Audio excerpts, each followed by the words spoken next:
Existe un nombre que trasciende el deporte, que cambió no solo la forma de pelear, sino la manera en que el mundo entero ve el coraje, la resistencia y la lucha por los principios.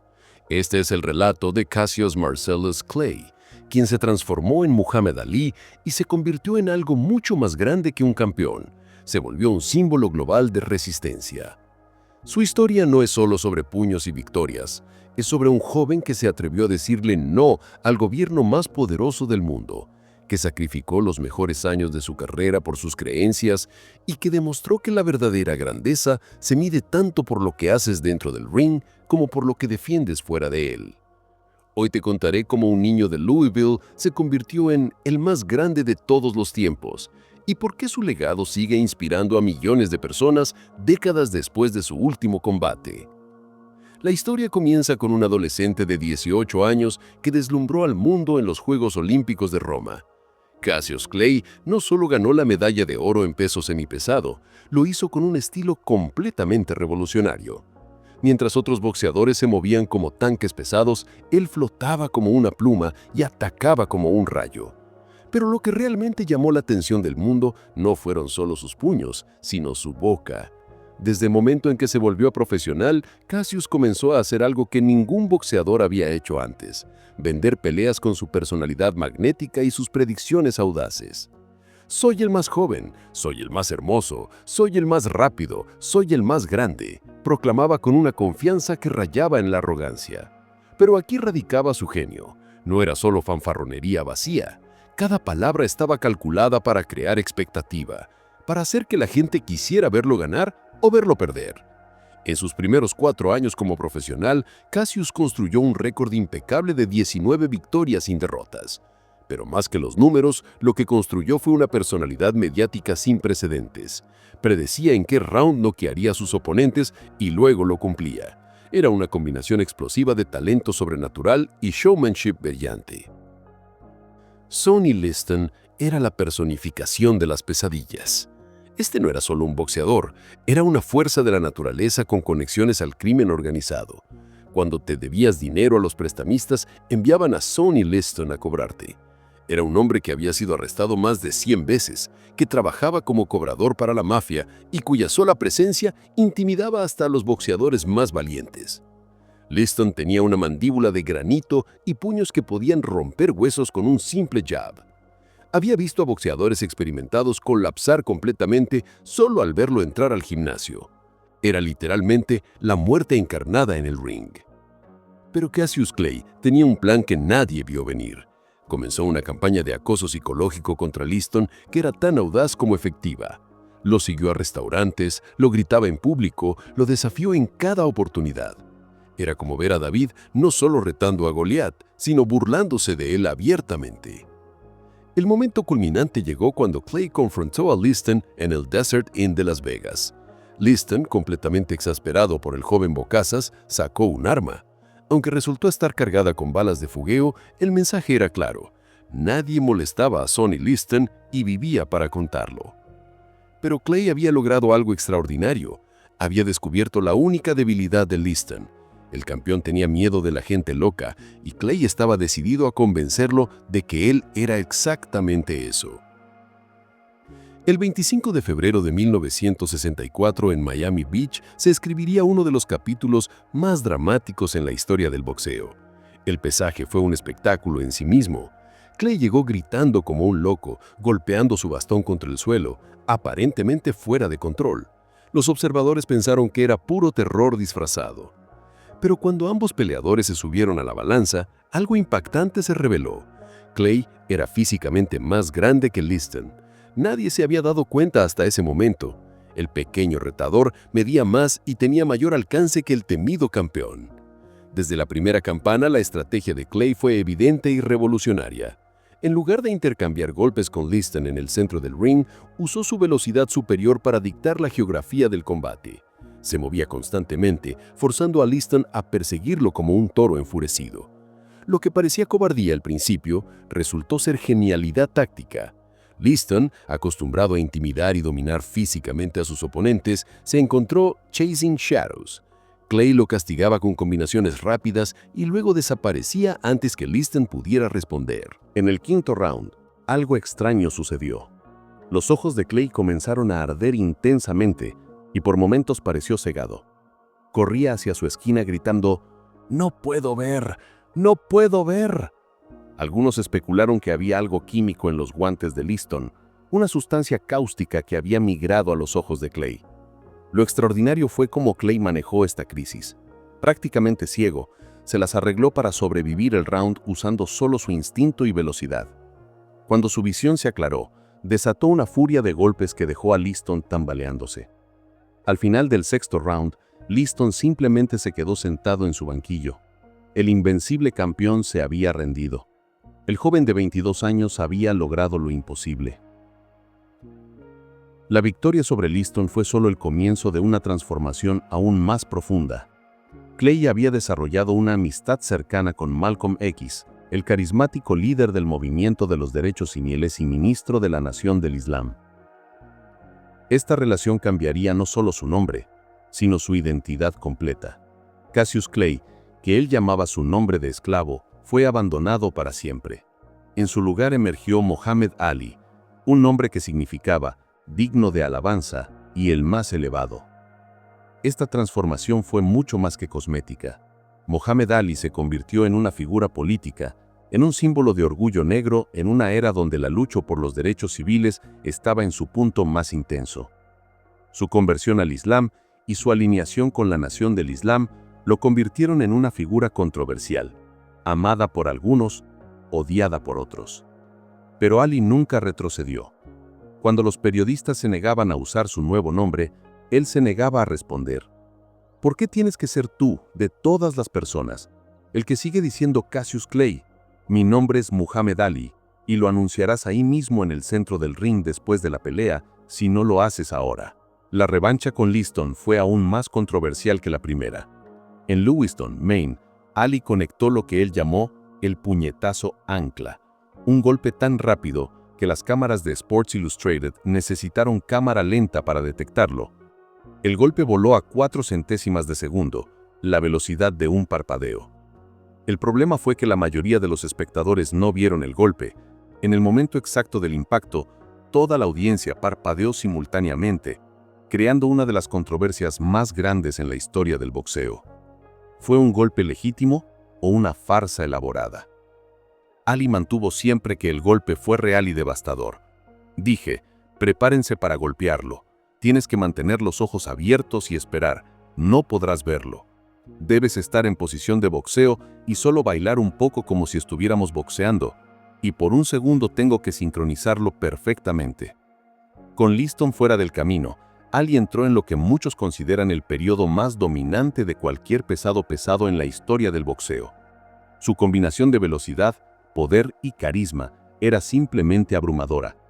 Predecía rounds específicos para sus knockouts y los cumplía con precisión matemática. Cuando suene la campana, Terrell vivirá un infierno, proclamaba antes de sus peleas.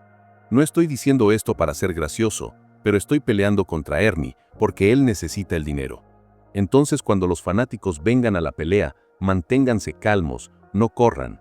Garantizo que la pelea pasará de un round. Técnicamente, Ali había reinventado completamente el boxeo de peso pesado. Los pesos pesados se suponía que fueran lentos y pesados, plantados en el centro del ring intercambiando bombas. Ali flotaba alrededor del ring como si fuera un peso welter, lanzando combinaciones desde ángulos imposibles. Su movimiento de pies era poesía en movimiento, su velocidad de manos desafiaba las leyes de la física, su capacidad para hacer que oponentes peligrosos se vieran torpes era casi sobrenatural. Era el maestro danzante, el mago del ring, etiquetas que capturaban solo parcialmente su genio artístico. Mientras Ali dominaba el mundo del boxeo, Estados Unidos se hundía más profundamente en la guerra de Vietnam. El conflicto había escalado dramáticamente, con decenas de miles de tropas americanas siendo enviadas al sudeste asiático. El gobierno necesitaba soldados, y Muhammad Ali, como todos los jóvenes americanos, recibió su llamado al servicio militar. Pero Ali hizo algo que nadie esperaba. Dijo no. Su negativa no fue solo una decisión personal, Fue una declaración política que resonó en todo el mundo. Mi conciencia no me permite ir a dispararle a mi hermano, a personas pobres y hambrientas en el barro por una América grande y poderosa. ¿Por qué habría de dispararles? Ellos nunca me llamaron negro. Estas palabras eran más que controversiales en la América de los años 60. En una época donde la disidencia se consideraba traición, Ali estaba poniendo su carrera, su fortuna y potencialmente su libertad en riesgo por sus principios. El establishment reaccionó con furia. Las comisiones de boxeo inmediatamente le quitaron su título. Fue declarado culpable de evasión al servicio militar y sentenciado a 5 años de prisión y una multa de $10,000. Los medios lo crucificaron, llamándolo traidor y cobarde. Durante 3 años y medio, Muhammad Ali fue efectivamente borrado del boxeo profesional. Estos debieron haber sido los mejores años de su carrera. Tenía entre 27 y 28 años, en su prime físico absoluto. En lugar de defender su título y cimentar su legado, Ali se convirtió en un paria. Pero él nunca se quebró. En lugar de pelear en el ring, Ali peleó en universidades, dando lecciones sobre sus principios. Se convirtió en una voz para el movimiento antibélico, un símbolo de resistencia para toda una generación que cuestionaba la autoridad. Finalmente, la Corte Suprema de Estados Unidos lo exoneró por unanimidad. Su posición religiosa sincera fue reconocida como legítima. Ali había ganado la batalla legal más importante de su vida, pero el costo había sido enorme. Cuando regresó al ring para enfrentar a Jerry Quarry, era un hombre diferente. Físicamente seguía siendo impresionante, pero los 3 años de inactividad habían cobrado su precio. Su velocidad no era la misma, su resistencia había disminuido y su juventud se había ido para siempre. Joe Frazier representaba a todo lo que Ali había perdido durante su exilio. Smoking Joe había reclamado el título que Ali se vio forzado a abandonar y había construido una reputación como el pesado más feroz de su generación. La anticipación para su encuentro era sin precedentes. Fue literalmente llamada la pelea del siglo, con la mayor audiencia de circuito cerrado en la historia del boxeo.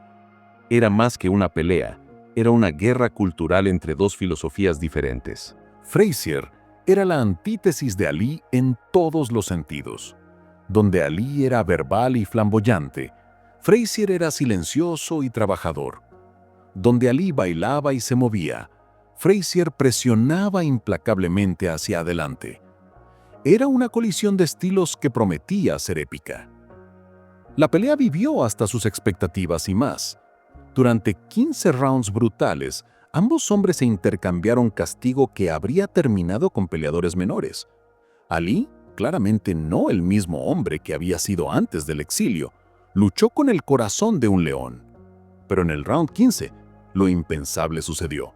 Frazier conectó un gancho de izquierda devastador, que envió a Ali a la lona. Aunque se levantó y terminó la pelea, había perdido por decisión unánime. Por primera vez en su carrera profesional, Muhammad Ali había sido derrotado. La derrota ante Frazier fue solo el comienzo de un periodo oscuro. En su siguiente pelea significativa, Ali enfrentó a Ken Norton, un oponente que no debía representar mayor amenaza. Pero Norton logró lo que Frazier no había podido: quebrar la mandíbula de Ali en el primer round. Peleando con una mandíbula rota durante 11 rounds adicionales, Ali perdió una decisión dividida. De repente, el hombre que una vez parecía invencible había perdido 2 de sus últimas 3 peleas. Los críticos proclamaron que su tiempo había terminado, que era solo una sombra de su antigua grandeza. Pero Ali tenía una capacidad sobrehumana para reinventarse cuando las probabilidades estaban en su contra.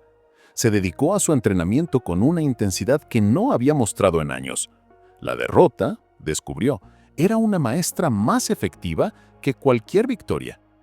En la revancha con Norton, Ali mostró un nivel de determinación y técnica refinada que recordaba a sus mejores días. Ganó una decisión cerrada pero convincente, enviando un mensaje al mundo del boxeo. Él no estaba terminado.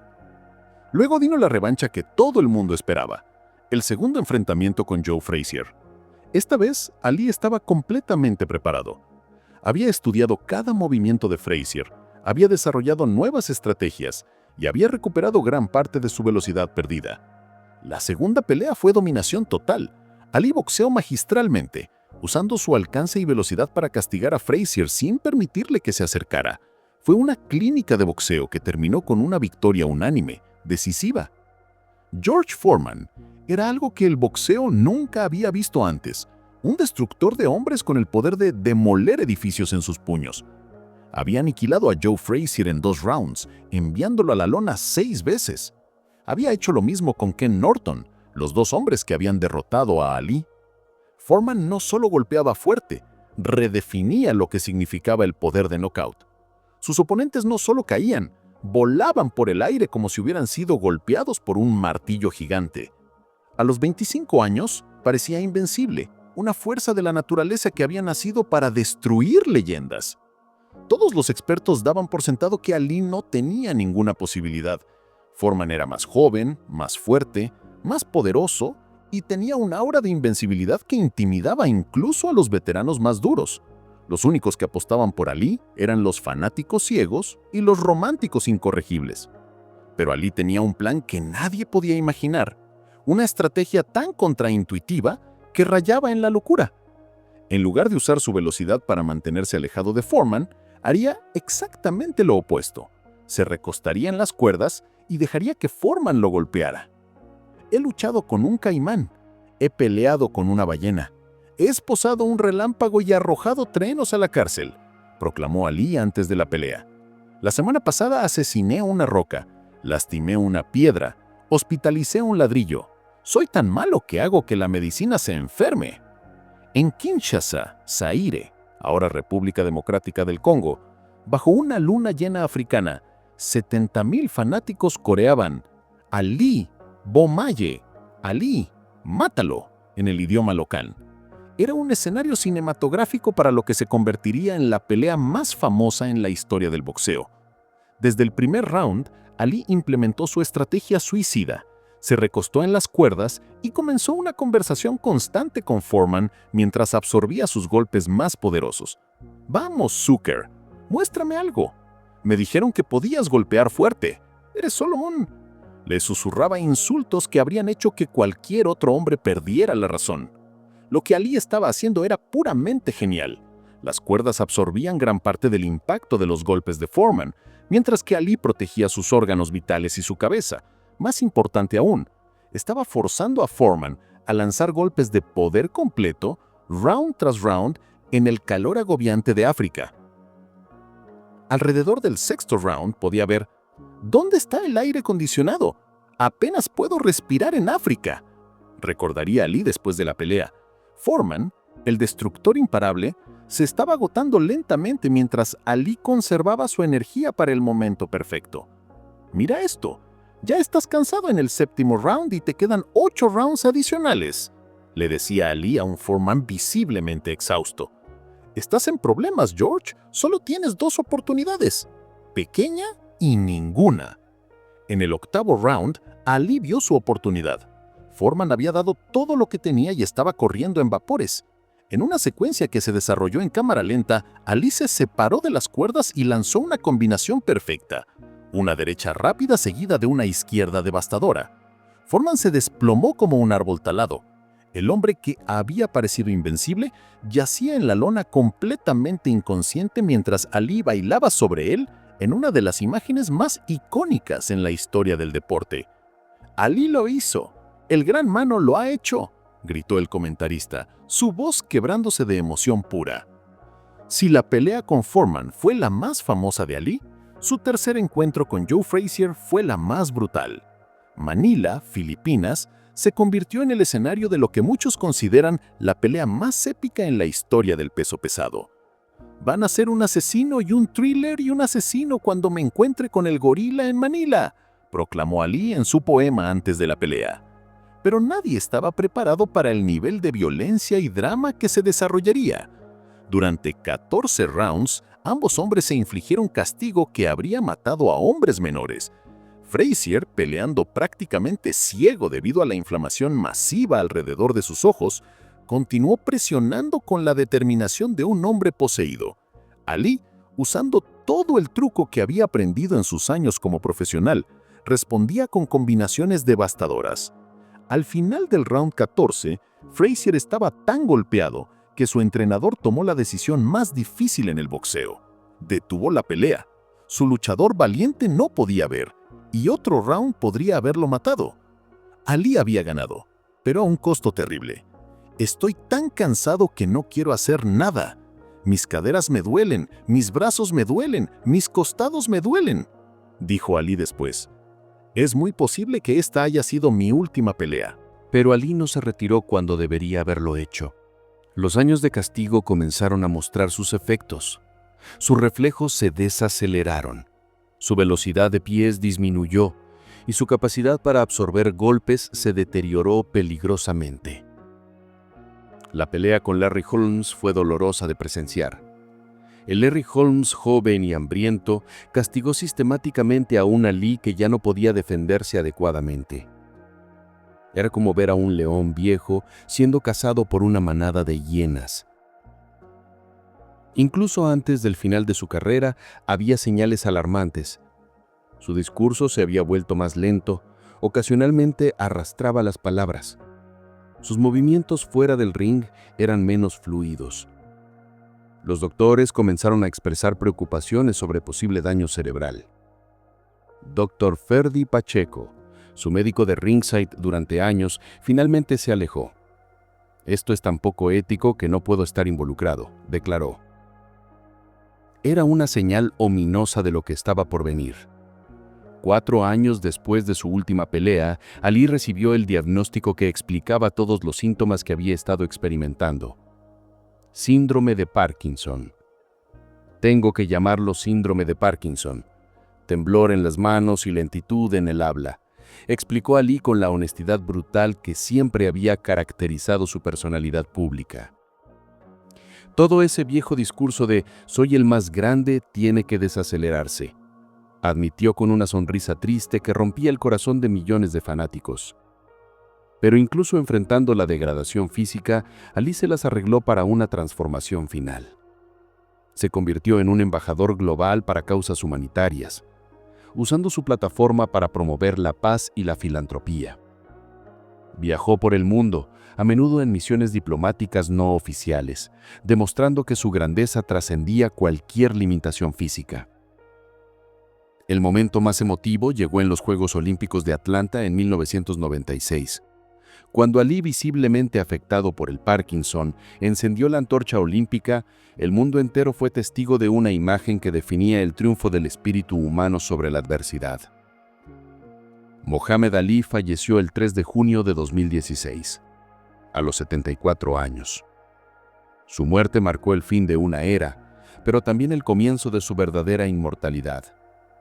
El mundo perdió no solo al boxeador más grande de todos los tiempos, sino a un hombre que había redefinido lo que significaba ser un atleta en el mundo moderno.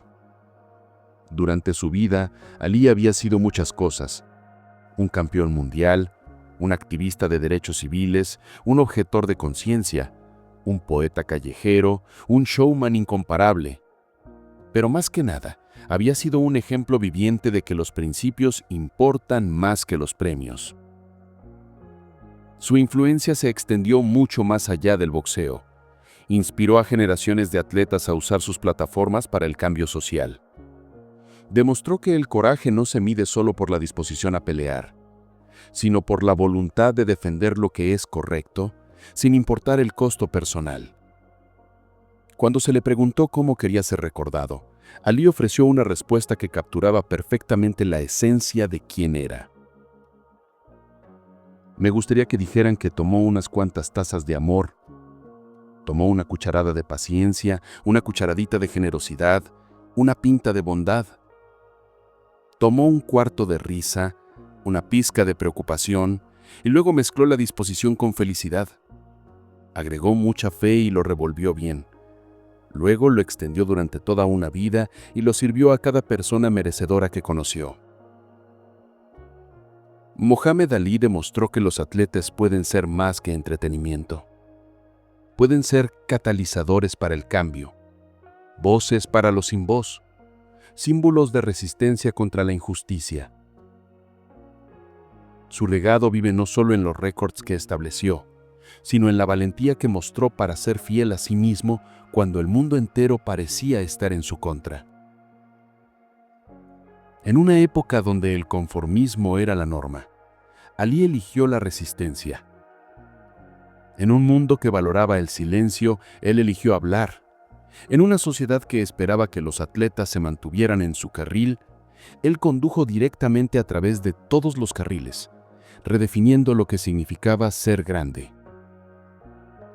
La historia de Mohamed Ali es, en última instancia, una historia sobre el poder transformador de creer en algo más grande que uno mismo. Es sobre la capacidad humana de resistir, de crecer, de convertir las derrotas en triunfos y los obstáculos en oportunidades. El hombre que no tiene imaginación no tiene alas, dijo Ali una vez. Él voló más alto que cualquier boxeador antes o después, no solo por sus habilidades físicas, sino por su negativa a permitir que nadie definiera los límites de lo que podía lograr o defender. Mohamed Ali no fue solo el más grande boxeador de todos los tiempos. Fue la prueba viviente de que la verdadera grandeza no se mide en cinturones de campeonato, sino en la disposición a sacrificar todo por los principios que definen quiénes somos realmente.